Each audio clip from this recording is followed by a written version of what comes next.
I stared at the empty spot in the driveway where my 2019 Honda Civic had been parked just hours before. The car I'd spent 2 years saving for while working through college. The car I needed for my new job starting Monday. It was the practical choice, Mom explained, not meeting my eyes.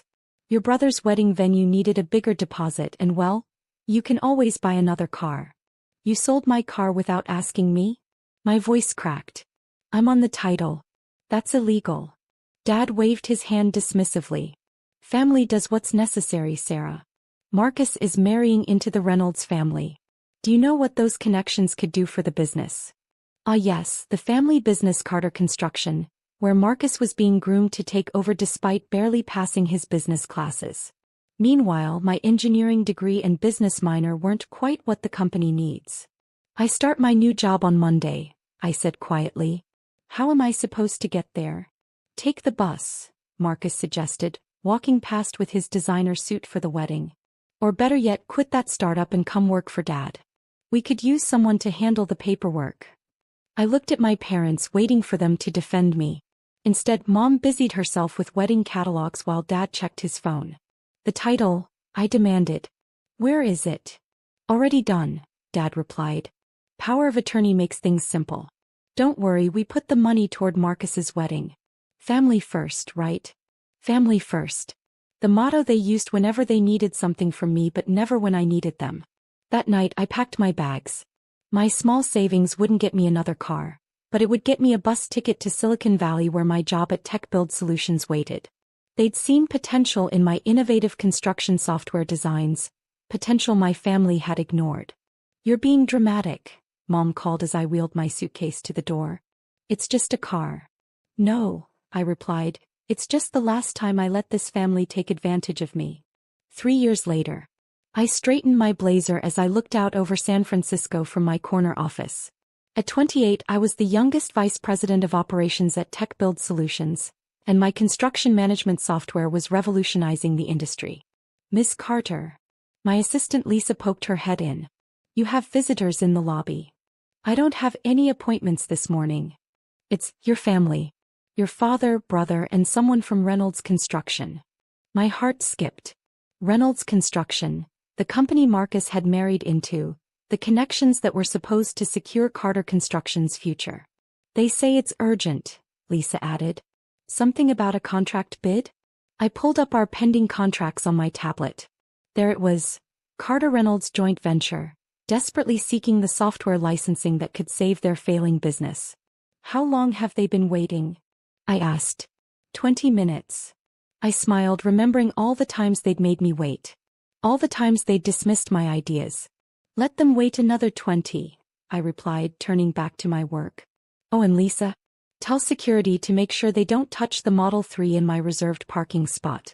I'd hate for anything to happen to my car. The sight of my father and brother squirming in the lobby's modern chairs almost made the last 3 years worth it. Almost. Sarah. Marcus stood quickly, his expensive suit showing signs of wear. Not the Reynolds money keeping him stylish anymore. You look successful. 40 minutes, Dad growled, checking his Rolex, probably the last vestige of his former success. You made us wait 40 minutes. I glanced at Lisa, who was hiding a smile behind her tablet. I was in a meeting. You know how it is, business first, family second. Right, Dad? The jab hit home. He flinched slightly before recovering. We need to discuss a business opportunity. Privately. Of course. I gestured to the glass-walled conference room. Though I should mention, everything's recorded for security purposes. Corporate policy. James Reynolds, Marcus's brother-in-law, followed us in. He looked as uncomfortable as someone could in a $3,000 suit. The merger between Carter Construction and Reynolds Construction had been his father's idea, a last-ditch effort to save both struggling companies. Nice software you've got here, Marcus tried for casual conversation as we sat down. Very innovative. Funny, I replied, pulling up their contract application on the room's display screen. That's not what you called it 3 years ago. What was the term? Glorified spreadsheets. Dad leaned forward. Sarah, honey, the past is the past. We're here to talk business. Let's. I pulled up their company financials, the ones they didn't know I had access to. Like how Carter Reynolds Construction has lost 40% of its market share in the last year. Or how you failed to secure any major contracts in the past 6 months. Marcus's fake smile faltered. How did you dash? My glorified spreadsheets track industry metrics. I swiped to another screen, including which companies are hemorrhaging money on outdated management systems.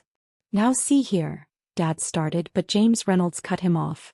Ms. Carter, he said formally, we're prepared to offer significant compensation for licensing your software. Name your price. I leaned back, savoring the moment. By price? Well, let's see. The software license would be $2 million. Done, Dad said quickly, too quickly. Per year. Marcus choked on his water. That's insane. The whole company isn't worth dash. He stopped, realizing what he'd admitted. Plus, I continued as if he hadn't spoken, I want controlling interest in Carter Reynolds Construction. The room exploded. Dad turned purple, Marcus started sputtering about family loyalty, and James Reynolds looked like he might pass out. You can't be serious, Dad finally managed. Actually, I turned the screen to show another document. I am. Your company's bylaws state that in the event of financial insolvency, outside investors can purchase controlling interest with board approval. I smiled. And guess who sits on the board of your largest creditor? 3 years of night classes, strategic networking, and careful planning had led to this moment. While they'd been coasting on old connections, I'd been building new ones. You planned this, Marcus accused, finally seeing his sister clearly for the first time. No, brother dear. You did this. All of you. I just worked hard enough to be here when it all fell apart. You can't do this to your own family, Mom's voice came from the doorway.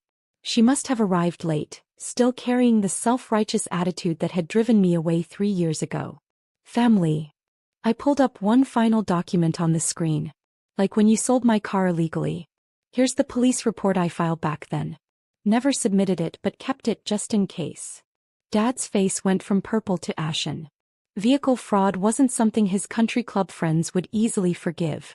What do you want? James Reynolds asked quietly. At least he was smart enough to recognize a checkmate when he saw one. Beyond the licensing fees and controlling interest?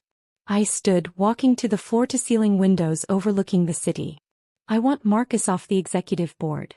But I'm CO. Marcus protested. Not anymore. I turned back to face them. Your new position will be project coordinator. You'll report to the head of operations. And who's that going to be? Dad demanded, though his voice suggested he already knew. Meet your new chief operations officer. I gestured to Lisa, who walked in with a stack of contracts. Remember when you said she was just my assistant? She has an MBA from Stanford and 5 years of construction management experience. Lisa smiled sweetly at my family as she distributed the papers. I've taken the liberty of highlighting the relevant sections.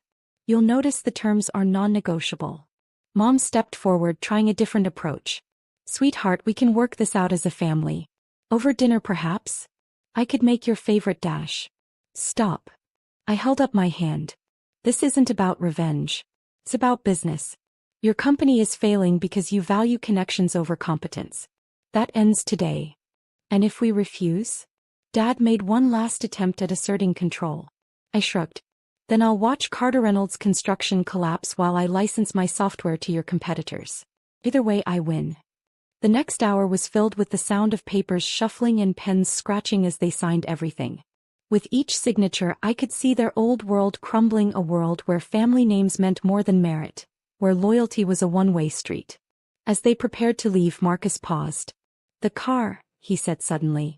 How much was it worth? $23,000, I replied. Why? He pulled out his checkbook, a rare moment of conscience 3 years too late. Keep it, I said. Consider it the first installment of your tuition. Tuition? For the lessons you're about to learn about real business. Starting Monday, you'll be shadowing Lisa. She'll teach you what business school couldn't, how to earn respect instead of expecting it. After they left, Lisa brought in a bottle of champagne. Congratulations, boss. Though I have to ask, why keep them involved at all? Why not just let the company fail? I picked up a framed photo from my desk, my old Honda Civic. Because sometimes the best revenge isn't destroying what someone loves. It's making them watch while you transform it into something better. Speaking of transformations, Lisa grinned. Wait until they see the new company name. I smiled, looking at the mock-up of the new logo.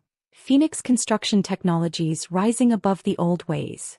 Send out the press release, I told Lisa. And schedule a company-wide meeting for Monday. It's time everyone learned that success isn't inherited, it's earned. That evening as I drove my Tesla home, I passed the bus stop where I'd started my journey 3 years ago. The old Sarah would have given anything for her family's approval.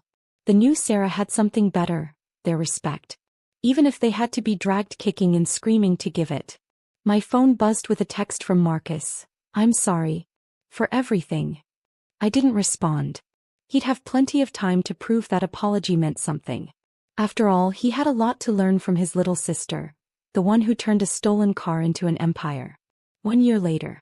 I watched through my office window as Marcus gave a presentation to our project managers. He'd lost the designer suits and fake swagger, replaced by competence earned through actual work. He's improved, Lisa noted, handing me our latest quarterly report. Though he still flinches every time I make him take the bus to site inspections. Good, I smiled. Some lessons need reinforcing. Dad had retired forcibly 6 months ago, though he still showed up at board meetings as a consultant. He'd finally stopped introducing me as his tech-savvy daughter, and started using my proper title, CEO of Phoenix Construction Technologies, now the fastest-growing construction management firm on the West Coast. Mom had taken longer to adjust. She still sent weekly dinner invitations, each one accompanied by subtle digs about how I didn't need to work so hard anymore. I declined them all except for monthly family meetings held in my conference room during business hours.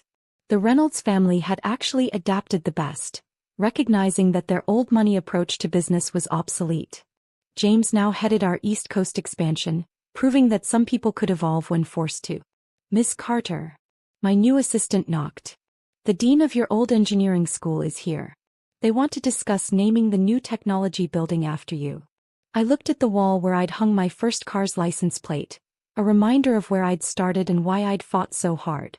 Tell them I'll match any naming rights donation, I replied, but the building should be called the Merit Scholars Center, instead.